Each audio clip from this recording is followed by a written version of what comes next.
கல்வி, செல்வம், வீரம் என 3 கலைகளையும் வேண்டி நின்றாலும் நாம் முதலில் வழிபடுவது துர்கா தேவியை, வீரத்தை வேண்டி. கல்வியையும் செல்வத்தையும் காப்பாற்ற எமக்கு வீரமே எப்போதும் துணை நிற்கும். அதனாலேயே துர்கா தேவியை முதலாவதாக நாம் 3 நாட்கள் கும்பத்தில் ஆவாகனம் செய்து வழிபட ஆரம்பித்திருக்கின்றோம். மங்களம் பொங்கும் நவராத்திரியினூடாக உங்களை சந்திப்பதில் பெருமகிழ்ச்சி. இன்றைய தினமும் துர்க்கையின் 3வது நாளுக்குரிய சிறப்புகளை என்னோடு பகிர்ந்து கொள்கின்றார் ஆன்மீக சொற்பொழிவாளரான பேமா சண்முக சர்மா அவர்கள். எல்லாம் வல்ல விநாயகப் பெருமானுடைய திருவடிகளை வணங்கிக் கொண்டு, சூரியன் FM அலைவரிசை நேயர்கள் அனைவருக்கும் வணக்கம். இன்று நவராத்திரியினுடைய 3வது நாள் துர்காம்பிகாவை வழிபாடு செய்கிறோம். 3 நாட்கள் துர்காம்பிகாவை வழிபாடு செய்து உள்ளத்திலே உறுதியை பெற்றுக்கொள்ள வேண்டும். உள்ளத்திலே உறுதி கிடைத்தால் உடலுக்கு உறுதி கிடைக்கும். உள்ளமும் உடலும் இரண்டர கலந்த பண்புள்ள அம்சங்கள் அல்லவா. உள்ளம் வேறு உடல் வேறு என்று பிரித்தெடுக்க முடியாதல்லவா. எனவே உள்ளத்திலே எதை பதிக்கிறோமோ அது உடல் வெளிப்படுத்துகின்றது. உள்ளத்திலே நல்ல விடயங்களை பதித்தால் நல்ல செயல்கள் எங்களுடைய உடலினாலே வெளிப்படுத்தப்படுகின்றது, நாவினாலே சொல்லாக வெளிப்படுகிறது. எனவே தான் திரிகரண சுத்தி என்று சொல்வார்கள்.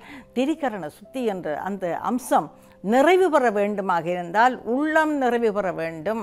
எனவே தான் சொல்லடி சிவசக்தி சுடர்மிகும் அறிவுடன் படைத்து விட்டாய், வல்லமை தாராயோ இந்த மாநிலம் பயனுற வாழ்வதற்கு. உலகம் பயனுற நான் வாழ வேண்டும். என்னுடைய சக்தி உலகத்துக்கு பயன்பட வேண்டும். நான் நினைத்தால் போதுமா? சொல்லடி சிவசக்தி, நீதான் சிவசக்தியாக இருக்கிறாயே, சொல்லு எனக்கு வல்லமை தாராயோ இந்த மானிடம் பயனுற வாழ்வதற்கு என்று பாரதியார் கூறுகிறார். என்னுடைய உள்ளத்துக்கு சக்தியைத்தா. நீ சக்தியை தராவிட்டால் என்னுடைய ஆற்றல் எல்லாம் முடங்கி போய்விடுமே, சமுதாயத்துக்கு பயன்படாமல் போய்விடுமே, நான் வாழ்ந்ததில் என்ன அர்த்தம் இருக்கிறது என்று பாரதியார் கேட்கிறார். பாரதியார் மட்டும் கேட்கவில்லை, நாங்கள் ஒவ்வொருவரும் அதைத்தான் கேட்கின்றோம். எங்களுடைய சக்தி, எங்களுடைய சிறந்த ஆற்றல்கள் எல்லாம் சமுதாயத்துக்கு பயன்பட வேண்டுமாக இருந்தால் அது துர்க்கையினுடைய அருட்சக்தி எங்களுடைய மனதிலே பதிந்திருந்தால்தான் அப்படியான ஒரு மனப்பாங்கை நாங்கள் வளர்த்து கொள்ளலாம். கற்றதனால் ஆய பயனென்கோல் வாலறிவன் நற்றால் தொழாரெனின் என்று வள்ளுவர் சொன்னார் அல்லவா. எத்தனையோ கற்கலாம், கற்பதற்கு நிறைய இருக்கின்றன. ஆனால் நற்றால் வாலறிவன் நற்றால் தொழாரெனின் அவை எல்லாம் பயனல்ல, சமூகத்துக்கு பயன்படாதவை. இறைவனுடைய திருவருள் எங்களுக்கு கிடைத்தால்தான், இறைவனுடைய திருத்தாள்களை நாங்கள் வழிபாடு செய்தால்தான் நாங்கள் கற்றவை எல்லாம் சமூகத்துக்கு பயன்படும் என்று வள்ளுவரே சொல்லி சென்றிருக்கிறார். எனவேதான் பாரதியாரும் சக்தியிடம் அதை கேட்கிறார். நீ என்னுடைய உள்ளத்திலே பதிந்து விடு. நீ ஸ்ரீசக்கர நாயகி அல்லவா. ஸ்ரீசக்கரத்திலே நடுவிலே பிந்து மத்திய ஸ்தானத்திலே வீற்றிருந்து நடனமாடி இறைவனை ஆட்டுவிக்கிறாய் அல்லவா. நீ ஸ்ரீசக்கர நாயகியாக இருப்பதால் தானே ஆனந்த நடனம் ஆடுகிறார் அப்பன் என்று சிந்திக்கிறோம் அல்லவா. நீ இறைவனுடைய சக்திக்கு மாத்திரமா? இல்லை, இறைவனால் படைக்கப்பட்ட அனைத்து ஆன்மாக்களினுடைய சக்தியையும் நீதான் உள்ளென்று இயக்க வேண்டும்.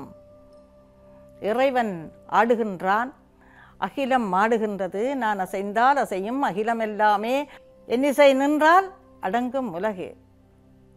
நான் ஆடுகிறேன், அகிலமெல்லாம் ஆடுகிறது என்கிறான் பரம்பொருள். ஆட்டுவித்தால் ஆரொருவர் ஆடாதாரே. ஆர் ஆட்டுவித்தால்? அம்பாள் ஆட்டுவித்தால் அகிலமெல்லாம் அசையும் பரம்பொருள் தன்னுடைய நடனத்தையும் அசைவிப்பார்.